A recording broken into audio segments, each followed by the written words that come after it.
a primeira atualização da igreja cristã. E para isso, eu preciso ler o texto de Atos dos Apóstolos, capítulo 2, a partir do versículo 42. Eu vou ler até o 47, na versão Almeida, Revista e Atualizada. Atos 2, do verso 42 ao verso 47. E eu vou falar sobre a primeira atualização da igreja cristã. Isso porque no livro de Atos nós temos pelo menos 5 atualizações. Lucas descreve por 5 vezes como a igreja tem progredido na sua fé, no acréscimo dos fiéis, de como ela se mantém firme na doutrina. E essa é a primeira vez que ele faz isso no livro. E eu creio também que seja a atualização mais completa. E é isso que nós vamos ver no texto hoje. Diz assim: e perseveravam na doutrina dos apóstolos e na comunhão, no partir do pão e nas orações. Em cada alma havia temor, e muitos prodígios e sinais eram feitos por intermédio dos apóstolos. Todos os que creram estavam juntos e tinham tudo em comum. Vendiam as suas propriedades e bens, distribuindo o produto entre todos, à medida que alguém tinha necessidade. Diariamente perseveravam unânimes no templo, partiam pão de casa em casa, tomavam as suas refeições com alegria e singeleza de coração, louvando a Deus e contando com a simpatia de todo o povo. Enquanto isso, acrescentava-lhes o Senhor, dia a dia, os que iam sendo salvos. Meus irmãos, uma das coisas que eu mais gosto nesse texto é a simplicidade dele. Em 2 aspectos, pelo menos. Em primeiro lugar, ele é muito simples quanto à sua narrativa. Ele mostra a vida religiosa da igreja, a vida comunitária da igreja e os resultados horizontais e verticais que a igreja recebe. Mas a simplicidade do que ele narra também me impressiona. Ele narra uma igreja que aprende e pratica teologia. Ele narra a respeito de uma igreja que vive em um comunitarismo verdadeiro, genuíno. E também que essa igreja é abençoada. Ao que me parece, então, são coisas muito simples que a igreja tem feito aqui. E por isso, o decorrer do texto é muito simples também. A gente sabe que não existe igreja perfeita, mas com certeza existem igrejas ideais, igrejas exemplares, igrejas que se tornam um modelo.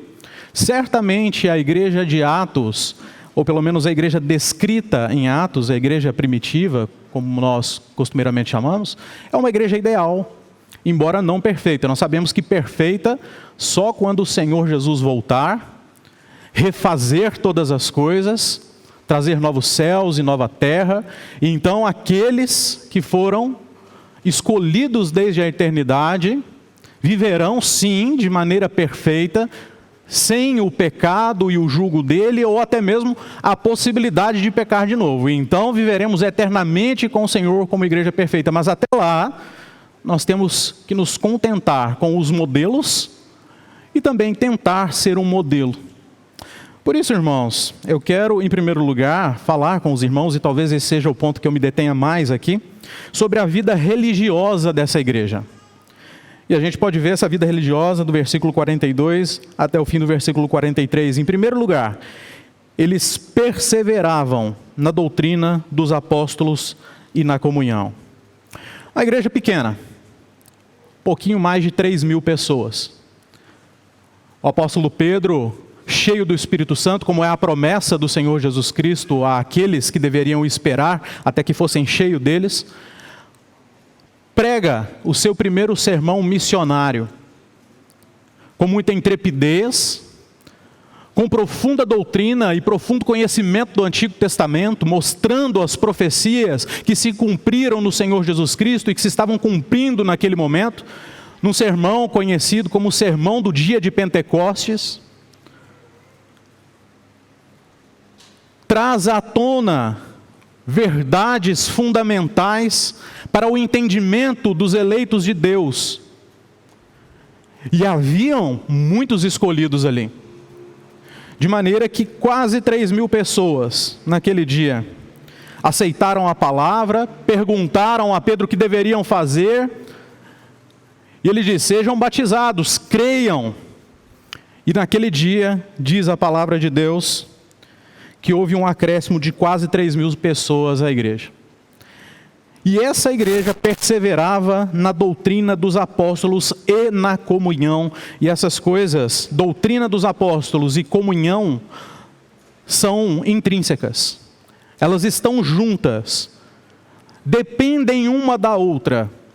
Em primeiro lugar, a doutrina dos apóstolos, a doutrina que tanto partia deles, tanto era ensinada por eles, como também era a doutrina elaborada, feita por eles. Lógico que com a inspiração e a iluminação do Espírito Santo, mas também com o seu conhecimento a respeito, inclusive, do Antigo Testamento. Não nos enganemos pensando que os apóstolos não estudavam as Escrituras.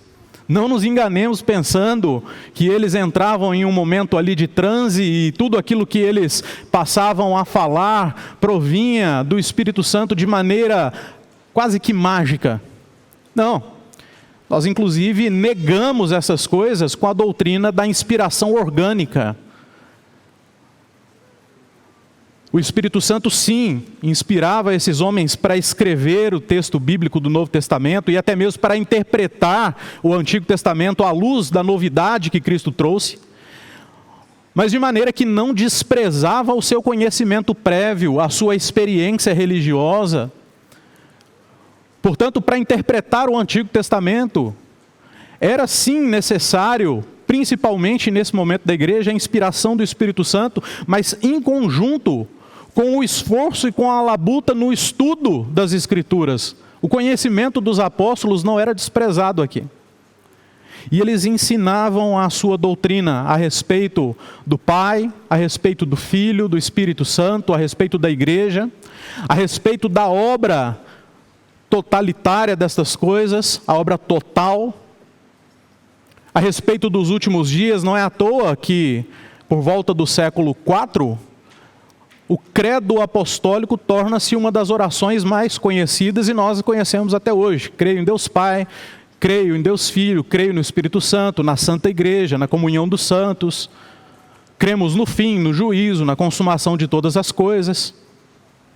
Portanto, uma teologia, uma doutrina sã, genuína, verdadeira, que contempla o ensino das Escrituras e até aquele momento o ensino do Antigo Testamento à luz da revelação de Cristo.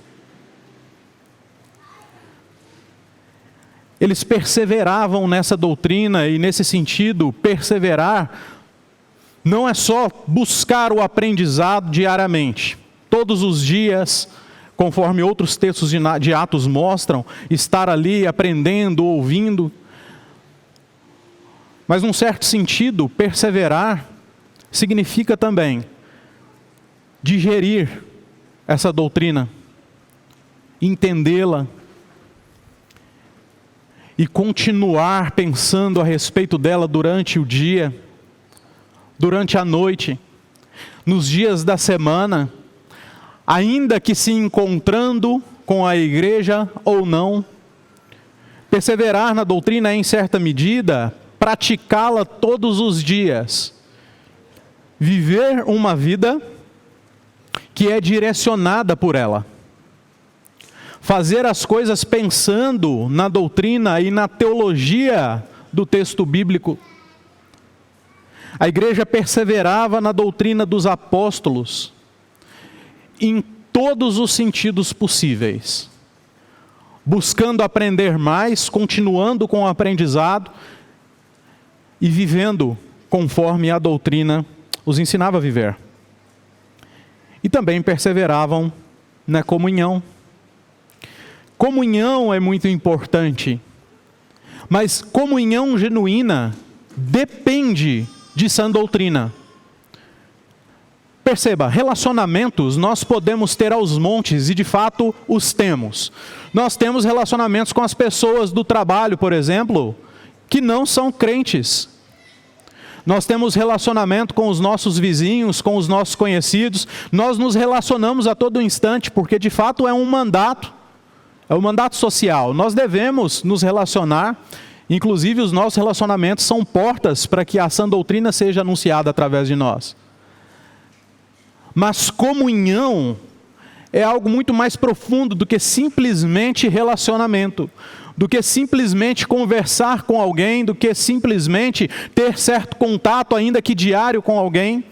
A comunhão genuína, aquilo que nós chamamos, conforme o texto grego mostra, de koinonia, é dependente da sã doutrina. Comunhão nós só temos com os nossos. Comunhão só é possível com aqueles que perseveram da mesma forma na doutrina genuína das Sagradas Escrituras. Porque essa comunhão é uma comunhão relacionada à Trindade.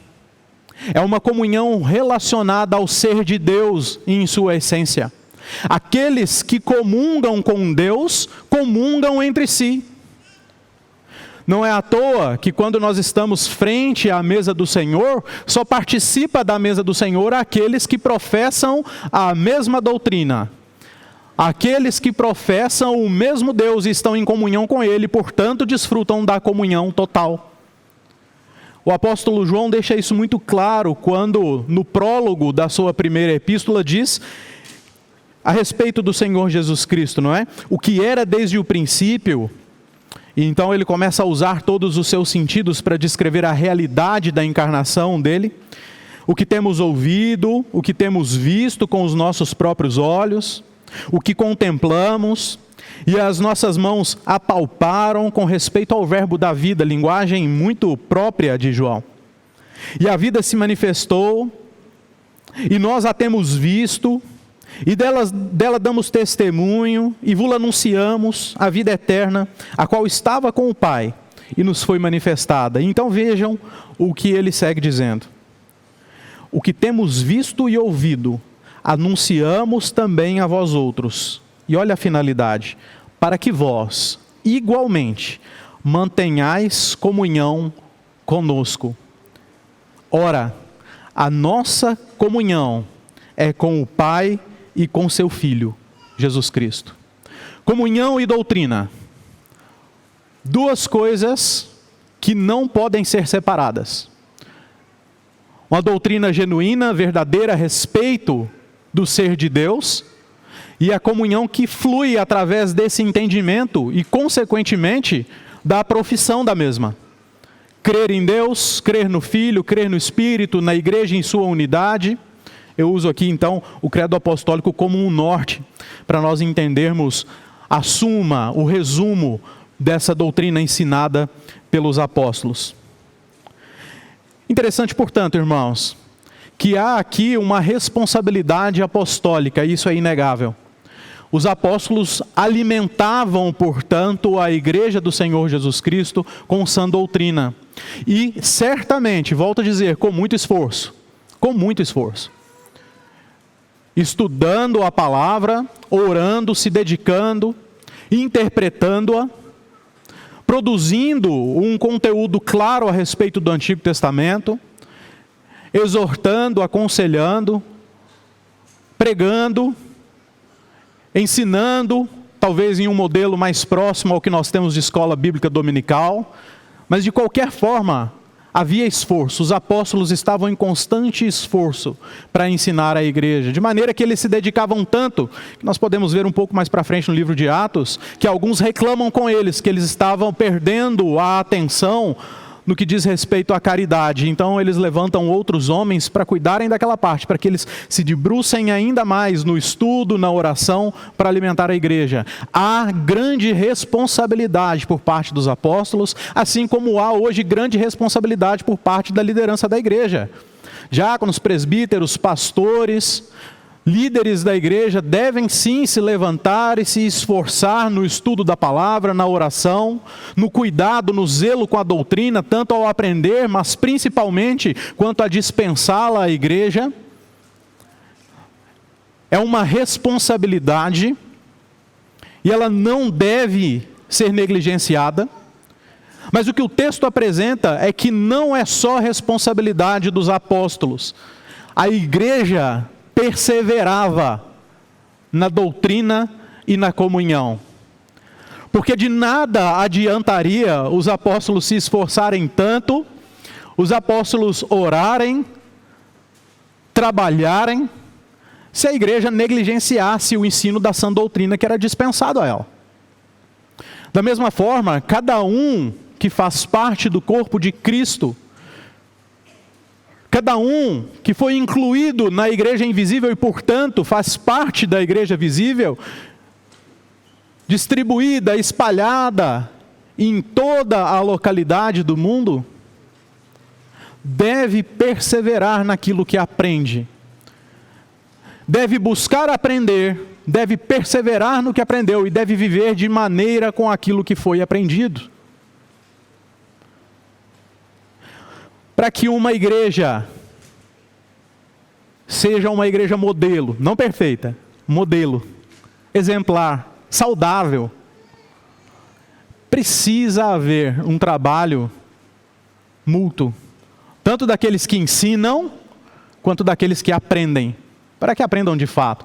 Não adianta virmos à igreja, abrirmos a nossa Bíblia, o nosso caderninho de anotações, tomarmos nota, grifarmos a palavra, decorarmos os textos bíblicos, fecharmos ao sair, irmos para a nossa casa e só pegarmos de novo na Bíblia, no caderninho, na caneta, para vir à igreja na próxima semana. Isso não é perseverança na doutrina. Esse não é o tipo de perseverança de uma igreja ideal, exemplar e saudável. Nós devemos nos esforçar constantemente, tanto eu quanto vocês, irmãos. Mas ainda o texto diz mais. Eles perseveravam no partir do pão e nas orações.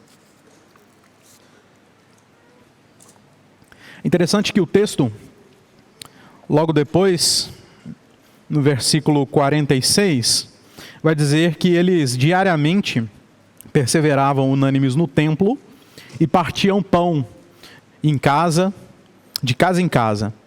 Há diferenças aqui no texto. Porque quando nós olhamos para a totalidade do versículo 42, nós podemos ver aqui um ambiente basicamente de culto. Doutrina, comunhão, partir do pão e orações.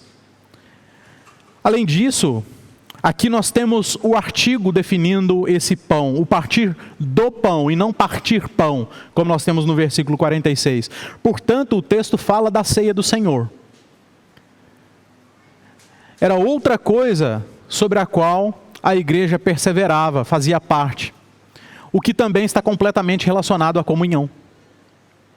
Conforme eu disse, quando nós temos a mesa do Senhor posta, só participam dessa mesa aqueles que estão em Cristo, que professaram a sua fé. Se genuinamente ou não, só o Senhor o sabe, mas pelo menos publicamente professaram a sua fé. E é com o testemunho público que nós temos a confiança de que aquele que professou é um irmão, está incluso na igreja.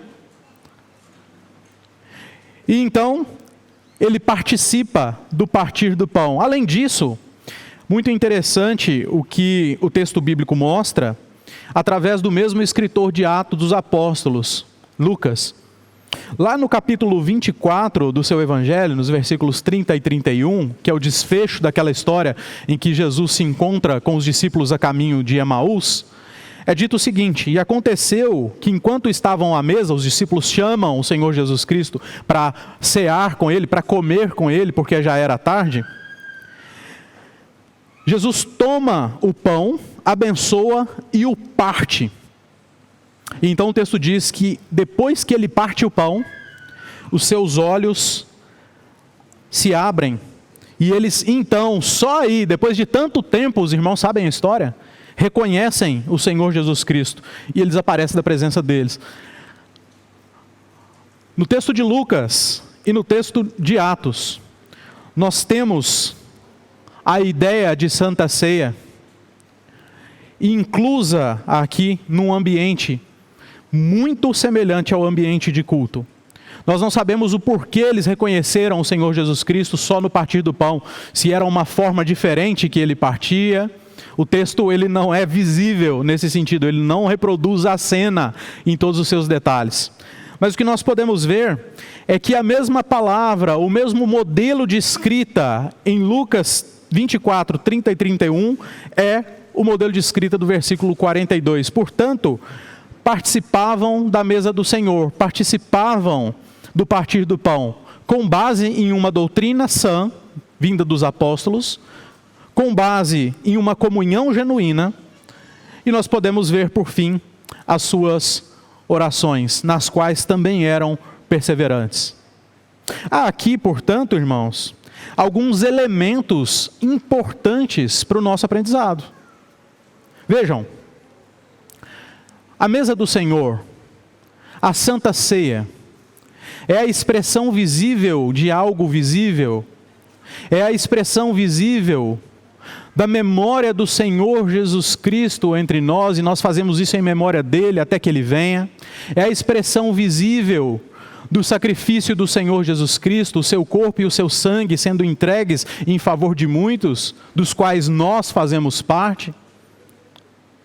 E quanto a isso, deve também haver perseverança.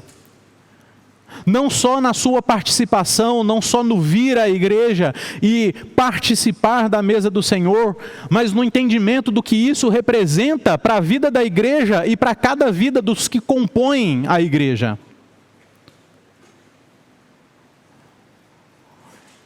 Eu não sei se é comum aqui, mas em geral, e principalmente do interior onde eu venho, o dia de Santa Ceia, na cidade que é muito pequena, né? Uma cidadezinha de 7.000 habitantes, o dia de Santa Ceia, ele é visível para a cidade, o dia da ceia nas igrejas, porque os irmãos vão mais bonitos para a igreja, se vestem melhor, as irmãs também se arrumam melhor, e você vê na cidade os crentes indo até mais cedo para a igreja. Então, como é uma cidade muito pequena e tem muitas igrejas evangélicas, geralmente o culto com a Santa Ceia é no primeiro domingo. Aquele dia parece que a cidade sabe que é o dia da ceia do Senhor. Isso é uma forma até mesmo de valorizar, de mostrar num certo sentido, com certo simplismo, que aquele dia é um dia importante. Há uma coisa diferente, importante na vida da igreja. Um aspecto simplório, é verdade, mas da perseverança também no partir do pão. E entender o quão é significativo e valorizar esse grande privilégio de partir o pão. E por fim, perseveravam nas orações. E eu particularmente hoje não enxergo algo tão urgente para as igrejas evangélicas brasileiras do que a oração. Muitas das vezes, muitos crentes se limitam às orações feitas na igreja. Muitas das vezes, nós temos os cultos durante o dia do Senhor cheios, e isso é muito bom, não é uma crítica.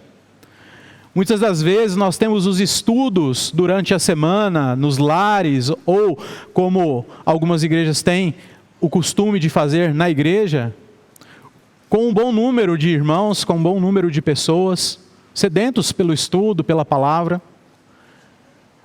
Mas é muito raro ver a perseverança na oração na vida da igreja. Muitas das vezes as orações e suas reuniões de orações estão vazias. E eu não digo só nesse sentido, mas também num sentido pessoal. É muito difícil perseverar na oração, e isso para todos nós. Porque por muitas vezes nós oramos por algum propósito, oramos em algum sentido, e nós bem sabemos que as orações jamais mudarão o coração do Senhor, jamais mudarão a sua inclinação para fazer ou deixar de fazer alguma coisa.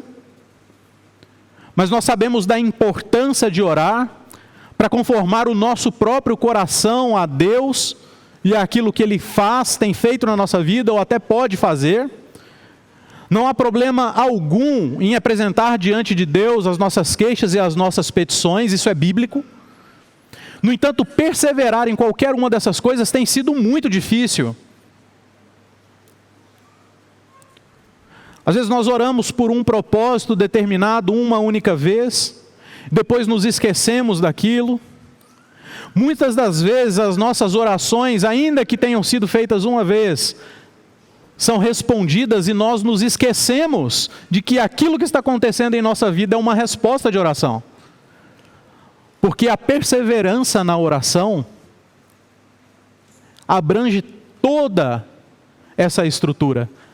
O orar comunitariamente, o orar uns pelos outros, o orar por si mesmo, o orar constantemente pelo mesmo propósito, o lembrar do que foi pedido, do que foi agradecido, agradecer. Uma vida de oração genuína, irmãos, é o que nós tínhamos nessa igreja. Uma igreja que não é perfeita, mas ideal, exemplar, saudável nesse sentido. O texto diz mais agora, no versículo 43, em cada alma havia temor, e muitos prodígios e sinais eram feitos por intermédio dos apóstolos.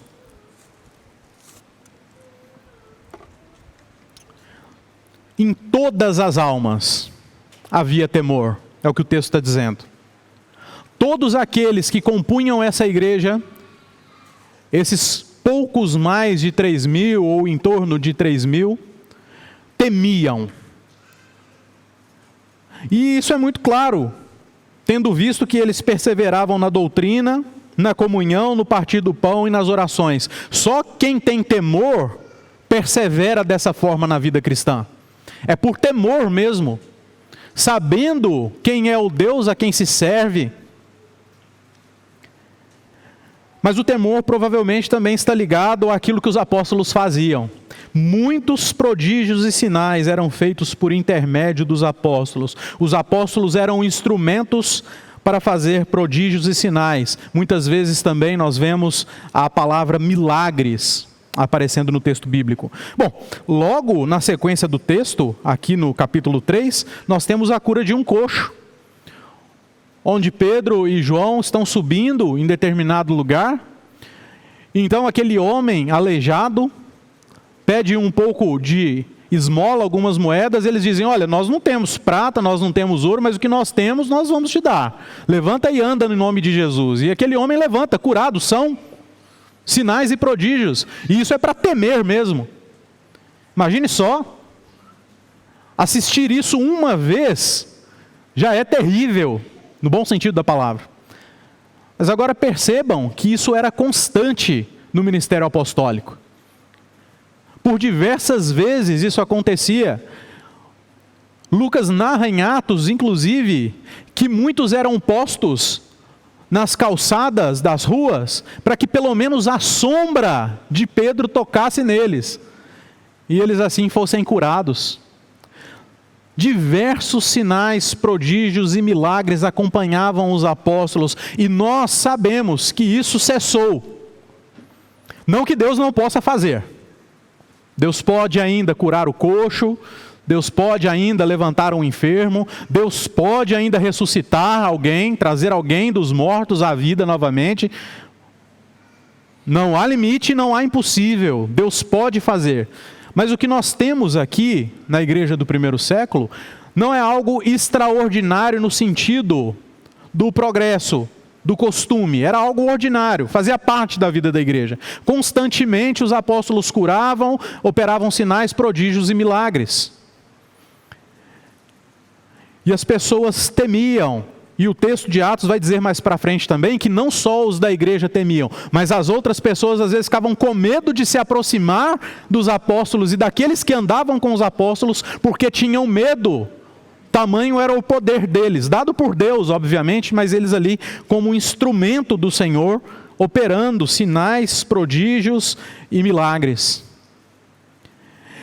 E talvez, olhando para esse texto, nós possamos pensar assim: bom, isso já não existe mais. O pastor não faz milagre por aí, os presbíteros também não, nem os diáconos, ninguém da igreja. A gente não tem o costume de sair por aí mandando todo mundo levantar, a gente não tem poder para isso, não somos instrumentos nesse sentido hoje, então não há aplicação para a gente nesse sentido. A gente pode ter até temor sobre as outras coisas faladas, mas quanto a isso a gente não teme. Em primeiro lugar, era Deus que fazia, e o mesmo Deus que fazia lá, hoje, conforme eu disse, pode fazer também. O temor é a Ele. Ninguém temia apóstolo algum. O temor era a Deus. Mas num outro aspecto, irmãos, eu quero mostrar que ainda há um milagre que, embora não seja feito por intermédio da liderança da igreja, é ainda operado por Deus, e a igreja é um instrumento para esse milagre e um instrumento para a manutenção desse milagre, que é ainda, vejam bem, mais espantoso, mais assustador do que o de ver um coxo andando, do que ver alguém que era enfermo sendo curado. O Senhor Deus ainda converte pecadores. E isso é de temer. É de dar medo. Lembre-se do contexto de Mateus 19, em que um jovem se aproxima do Senhor Jesus e pergunta como herdar o reino dos céus, e eles têm uma curta conversa, onde esse jovem inclusive se frustra. E então o Senhor Jesus Cristo diz assim: em verdade eu vos digo que um rico dificilmente entrará no reino dos céus. E ainda vos digo que é mais fácil passar um camelo pelo fundo de uma agulha do que entrar um rico no reino de Deus. Ouvindo isto, os próprios discípulos ficaram grandemente maravilhados e disseram: sendo assim, quem pode ser salvo? Ou seja, é uma coisa muito difícil. Quem pode ser salvo? Quem se salvará? A ideia aqui, em certo sentido, pode ser vista até, bom, se um rico, se alguém com grandes posses, se alguém talvez melhor instruído do que os outros não pode ser salvo, quem poderia então? Quem teria alguma coisa para se salvar? Jesus, fitando neles o olhar, disse-lhes: isto é impossível aos homens, mas para Deus tudo é possível. E ele está falando aqui o seguinte: mas Deus salva, Deus converte um coração. Deus pega o pior dos pecadores e o transforma. O que foi impossível para muita gente, pela persuasão. Vamos colocar aqui um exemplo de alguém em uma situação infelizmente deplorável. Quem sabe alguém que, por ocasião de oportunidades, acabou se envolvendo com pessoas erradas, entrou no mundo das drogas, por exemplo, e hoje vive na Cracolândia, em uma situação terrível, da qual nós temos consciência da realidade. Nada resolveu. Nada. A pessoa sabe que a família sofre, a própria pessoa sofre, a própria pessoa entende que ela precisa sair dali, mas ela não consegue. Ela já foi persuadida, já pode ter apanhado, já pode ter sofrido ameaças de morte, já pode ter tido overdoses, enfim, diversas coisas podem ter acontecido com essa pessoa. E ela não retoma os seus caminhos, e muito menos se salva. E aqui eu estou falando até num aspecto social, mas principalmente em um aspecto espiritual. Mas vejam, em determinado momento, se eleita por Deus, o Senhor converte essa pessoa, Ele a salva, no tempo e na história. E essa pessoa se transforma simplesmente, e nós não precisamos ir, inclusive, para essa situação, mas se nós olharmos para cada um aqui presente, eu olhar para mim, cada um olhar para si mesmo, ainda que nascidos dentro da igreja, alguns aqui com certeza, ainda que desde sempre com boa educação, só nós sabemos aquilo que temos no nosso coração, no nosso pensamento, da nossa pecaminosidade. E o Senhor ainda faz isso. Ele salva. E isso é temível. Só Deus faz aquilo que ninguém pode fazer. E, portanto, o nosso temor, mediante aos sinais, prodígios e milagres, devem continuar. E ainda mais, porque nós temos noção, nós temos a concepção de que feitos por Deus, e de que a igreja, inclusive, é um instrumento para isso, e um receptáculo disso. As pessoas que são salvas, são trazidas, fazem parte da igreja de aí em diante.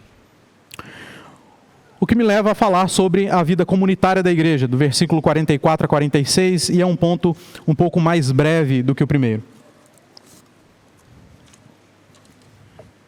Primeira coisa, todos os que creram estavam juntos e tinham tudo em comum. E a primeira coisa que eu preciso dizer aqui, eles não eram comunistas. Muitos hoje têm pegado esse texto para dizer que o comunismo é bíblico. Muitos, inclusive no meio evangélico. Certo dia eu vi em um canal do YouTube onde um seminarista lá do JMC fez uma participação. São um daqueles canais em que o dono do canal monta um stand na rua e ele põe uma placa com algum desafio ali, né? Sou alguma coisa, me convença do contrário, sou ateu e etc. E ali esse homem colocou: o comunismo é bíblico, me convença do contrário. E aí um seminarista estava passando na rua ali perto da Sé, acho que foi buscar algum livro, alguma coisa assim, ali no centro da cidade, achou aquela placa interessante, achou que o debate valia e entrou ali para conversar com o rapaz. Ele foi muito inteligente e filmou a entrevista, porque no canal não foi para íntegra, né?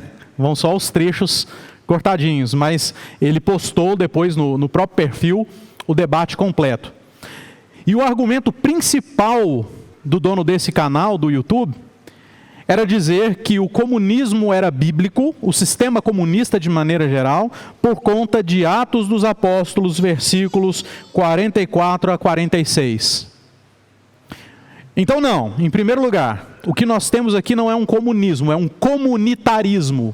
Pessoas vivendo em uma comunidade e se servindo à medida da necessidade dos que tinham necessidade, e de maneira espontânea, livre, sem qualquer influência do Estado, qualquer influência política, ou sem qualquer obrigação. Nem mesmo os apóstolos obrigavam as pessoas a entregar o que tinham, a ajudar o outro. Era um comunitarismo, algo espontâneo, algo feito de livre vontade, com o entendimento, com o amor genuíno ao próximo, com o entendimento de que Deus nos amou e de que tudo é dele, e que então aquilo que nós temos, aquilo que eles tinham, deveria servir ao próximo. Nós vemos como isso era feito. Eles vendiam as suas propriedades, seus bens, depositavam aos pés dos apóstolos, não para ficar com os apóstolos, mas para que os apóstolos administrassem isso e suprissem a necessidade da igreja de maneira geral. Nós podemos ver, inclusive, que é aí que nós temos aquela primeira mancha nessa igreja ideal, essa igreja modelo, nessa igreja saudável, não é? Porque depois que Barnabé vende um terreno, uma propriedade muito grande e dá para os apóstolos, um casal tenta se passar por muito solidários, não é? Por muito caridosos, e dão uma oferta mentirosa e ambos morrem ali. E aí nós vimos também a severidade de Deus quanto a esse pecado, mas vimos também que não é uma igreja perfeita. Havia gente ali dentro da igreja que não estava de acordo com a perseverança na doutrina, comunhão e assim por diante. Eles vendiam as suas propriedades e bens, distribuindo o produto entre todos, à medida que alguém tinha necessidade. E diariamente eles perseveravam unânimes no templo, partiam pão de casa em casa. Então aqui há a diferença com o versículo 42, eles partiam pão, significa que eles levavam comida, alimento de casa em casa, à medida dos que tinham necessidade. E nós vemos depois lá em Atos 7, aquela ideia de que os apóstolos estavam deixando isso de lado, porque tinham muita demanda, então outros foram colocados para fazer isso. e tomavam as suas refeições com alegria e simplicidade, singeleza de coração. O que nós temos aqui, portanto, irmãos, é uma igreja comunitária, uma igreja genuína, uma igreja que percebe a necessidade do próximo, uma igreja que entende que tudo aquilo que é de cada um é de todos, à medida da necessidade. Portanto, volto a dizer, não é um comunismo, não é uma imposição, mas é o seguinte: querer servir com o que tem àqueles que não têm. Ver que as coisas não são exclusivas no sentido de um egoísmo total. É viver em comunidade mesmo, percebendo os problemas uns dos outros e ajudando à medida que a necessidade surge. O texto de Atos é narrativo, portanto ele não é uma norma doutrinária. Mas a narrativa nos dá padrões daquilo que nós podemos fazer hoje. Então, não estou aqui dizendo que nós precisamos urgentemente sair daqui da igreja, sair do nosso culto, vender as nossas coisas, distribuir tudo entre todos e está tudo resolvido. O que eu estou dizendo é que à medida que o texto bíblico trabalha a ideia de comunitarismo, nós devemos nos esforçar para sermos comunitários. Realmente perceber a vida um do outro, a necessidade um do outro. Eu não sei se os irmãos já perceberam, mas é muito mais fácil chorar com os que choram do que se alegrar com os que se alegram. Isso também é uma deficiência na vida comunitária. Então, quando alguém tem um problema, quando algum irmão está com doença, quando acontece alguma coisa grave, a igreja toda fica sabendo, todo mundo se mobiliza, todo mundo se compadece, todo mundo ora, todo mundo pesquisa, todo mundo vai, todo mundo volta, todo mundo quer saber do que está acontecendo, intercede para que a coisa fique do jeito certo, para que o irmão tenha, por assim dizer, a vitória naquela luta, quer enfermidade, quer financeira e assim por diante. Mas já perceberam que muitas vezes as alegrias nem sequer são compartilhadas? Então o que eu estou fazendo aqui é uma inversão da narrativa bíblica para aplicar isso de uma maneira mais pontual para a nossa vida. A igreja deve ser comunitária em todos os aspectos, todos entre todos, nas alegrias e nas tristezas, na saúde e na doença, basicamente aquilo que se diz no casamento mesmo. E uma vida comunitária genuína, verdadeira, com o coração realmente aberto para servir, para ajudar, para ouvir, para aconselhar, para se alegrar, para presentear. Não é só no aspecto financeiro, não é só no aspecto material, mas também no espiritual, mas também no aspecto do relacionamento uns com os outros e dessa comunhão que nós vimos, que desfrutamos em Cristo. Essa era a vida comunitária da igreja. Em Atos 4, de 32 a 35, a gente vê isso, mais uma vez. Da multidão dos que creram, eram um coração, e eu quero pegar as expressões aqui para os irmãos verem como isso se dá. Eram um coração e a alma. Vejam a proximidade que havia nessa comunidade eclesiástica. Ninguém considerava exclusivamente sua nenhuma das coisas que possuía. Tudo, porém, lhes era comum. Com grande poder os apóstolos testemunhavam da ressurreição do Senhor Jesus, e em todos eles havia abundante graça.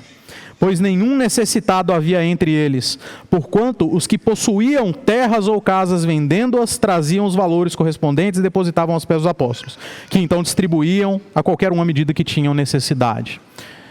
Percebam então, irmãos, que essa comunidade se fortalecia dessa forma também. Ao que me parece, o texto bíblico mostra que a vida religiosa está completamente ligada à vida comunitária. E aqui eu não estou falando nem no aspecto daquilo que nós temos hoje como movimento dos desigrejados. Embora isso possa ser um bom exemplo para nós também. Pessoas que dizem amar a Deus, que dizem amar a doutrina, a boa teologia, mas que desprezam completamente a comunhão e a vida comunitária, de auxílio mútuo, de orações e etc. Mas eu estou dizendo no aspecto daqueles que têm uma vida religiosa em dia, ideal, pontual, conforme nós vimos aqui, e estão inseridos em uma comunidade eclesiástica, mas muitas vezes não estão de coração e alma, conforme o texto de Atos disse. simplesmente aparecem e vêm por aí. A ideia não é essa. Ao que me parece, a vida religiosa está completamente ligada à vida comunitária daqueles que professam a fé no mesmo Senhor. E por fim, nós podemos ver que mediante todas essas coisas, a igreja tem os seus resultados horizontais, isso é, de uns com os outros, e aqui nós vamos ver de maneira mais enfática a questão da sociedade para com a igreja, e também os seus resultados verticais de Deus para a igreja. São as bênçãos, que nós vamos ver aqui.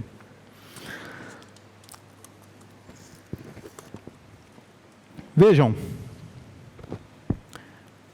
a igreja contava com a simpatia de todo o povo.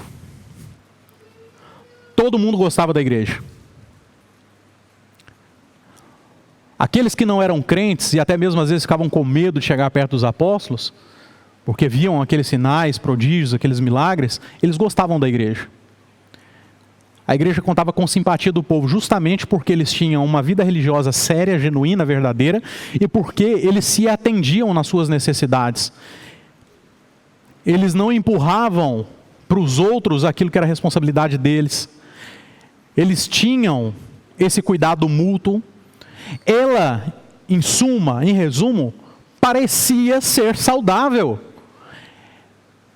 Ela tinha um aspecto saudável e deixava isso transparecer a todos. E eu sei que hoje é muito complicado dizer que nós devemos contar com a simpatia do povo, porque, via de regra, uma igreja que conta com a simpatia do povo hoje é uma igreja que não está muito boa. Mas percebam, eu quero fazê-los pensar a respeito disso. Hoje nós temos militância, de fato, contra a igreja. E muitas pessoas têm aderido a isso. São dois aspectos que eu vou mostrar aqui. Primeiro, nós temos movimento feminista, movimento marxista, nós temos o movimento istas por aí, afim. Pessoas que realmente não gostam da igreja, do que a igreja faz, do que a igreja prega, que são contra a mensagem do Evangelho, então, portanto, são inimigos de Cristo, declarados inimigos de Cristo, não querem saber da igreja, querem acabar com a igreja, com tudo aquilo que ela representa, ensina, prega. Temos sim, é verdade.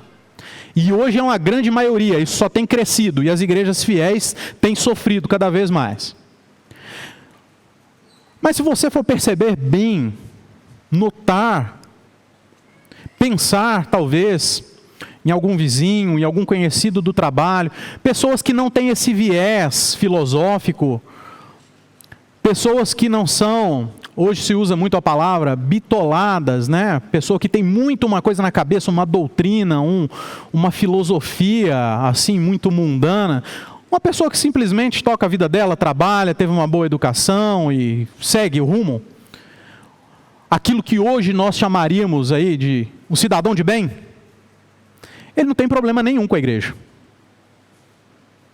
Se você for ver, ele não é um perseguidor da igreja, não é um inimigo declarado da igreja. Ele ainda é inimigo de Deus se ele não for salvo, e aqui a situação é essa, ele não é alguém crente. Então ele tem inimizade com Deus, se ele não se converter, não se arrepender, ele vai para o inferno. Mas o que eu estou dizendo é o seguinte: uma pessoa de bem, um cidadão de bem hoje, um pai de família, que não tem os seus viés ideológicos infectados com essas imundícies do mundo, ele não quer o mal da igreja, pelo contrário, ele acha a igreja legal.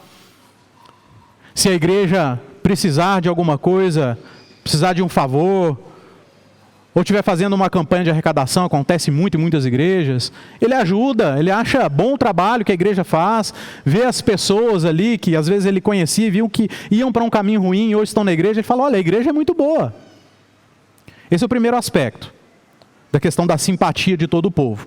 Então, quando eu digo simpatia de todo o povo, quando eu for aplicar isso a nós, eu não estou dizendo que a gente tem que ganhar a simpatia dessas pessoas que são declarados como inimigos da igreja.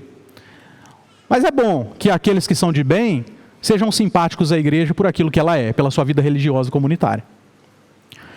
Agora, uma das coisas que dificulta para que até mesmo o cidadão de bem enxergue a igreja de maneira boa, com bons olhos, é que há muitas igrejas que não são igrejas de Cristo.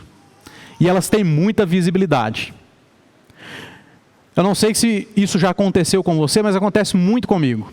Às vezes, quando vou conversar com alguém que não é crente, até mesmo quando eu estou evangelizando alguém, ou falando a respeito de alguma coisa, algum acontecimento do mundo, à luz das Escrituras, a primeira coisa, o primeiro argumento que a pessoa tem para tentar me refutar é o seguinte: mas vocês estão vendendo feijão a R$3.000 aí em época de pandemia.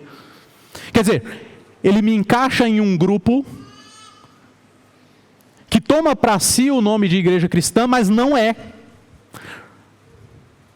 Percebe?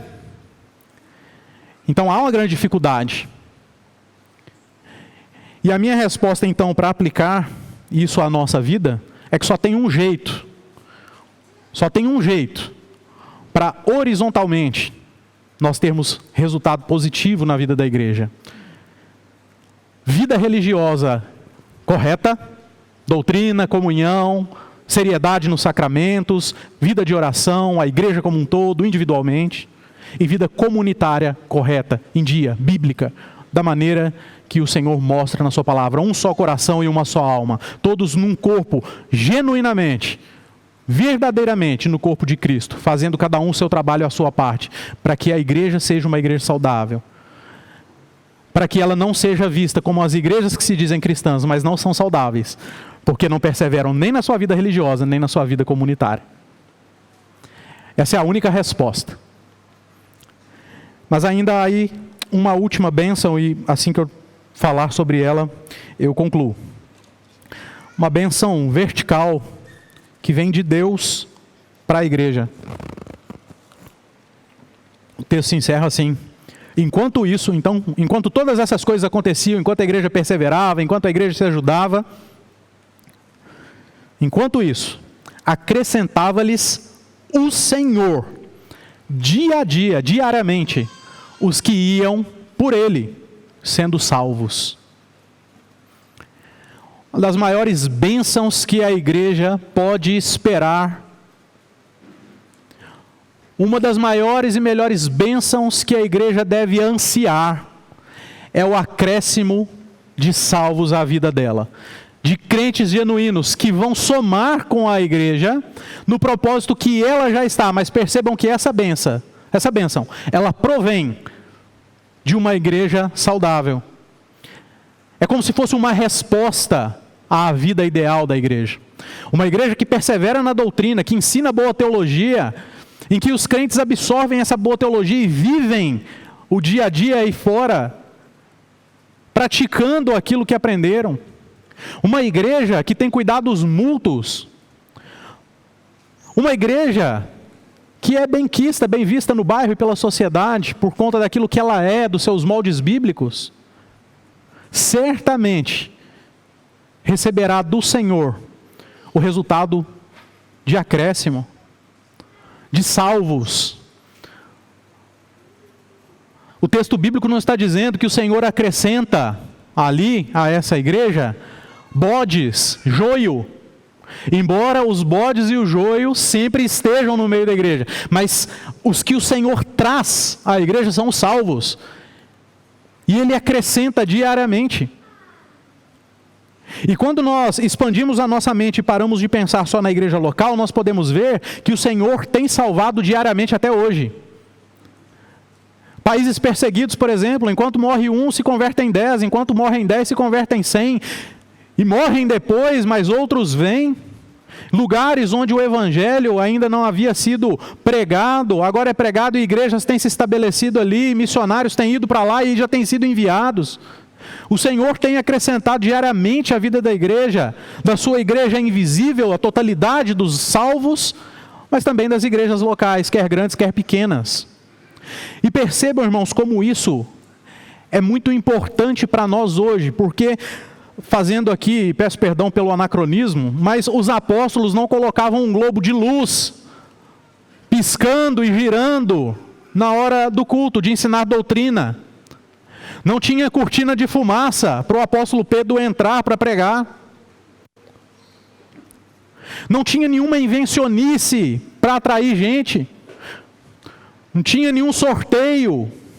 Não tinha nenhuma promessa. Não tinha nada. O que tinha era ensino da doutrina sã.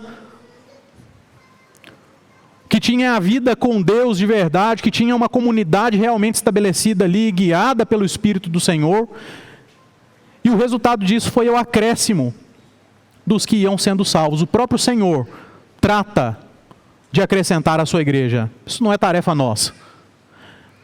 Mas isso certamente é uma bênção em resposta ao nosso trabalho. Eu sei que a Igreja Presbiteriana Aliança de Limeira não é uma igreja perfeita, mas eu espero que seja uma igreja ideal, e pelo que tenho visto, é uma igreja ideal, uma igreja saudável.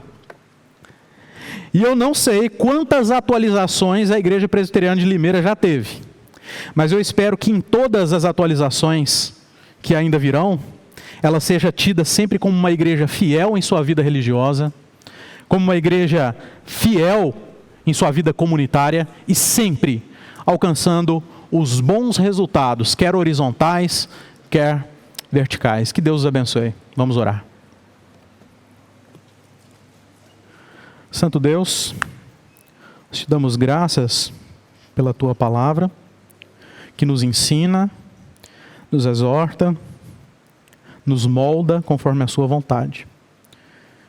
Que o Senhor nos ajude, ó Deus, a sermos crentes realmente fiéis a Ti, à Tua palavra, à sã doutrina, à boa teologia, firmes na vida de oração, no valor das coisas do Senhor. Que o Senhor nos ajude a viver como igreja do Senhor Jesus Cristo na terra, de maneira comunitária, sendo todos nós um só coração e uma alma, isto é, sendo de fato membros do corpo, cujo Senhor Jesus Cristo é o cabeça. Que o Senhor nos abençoe, ó Deus.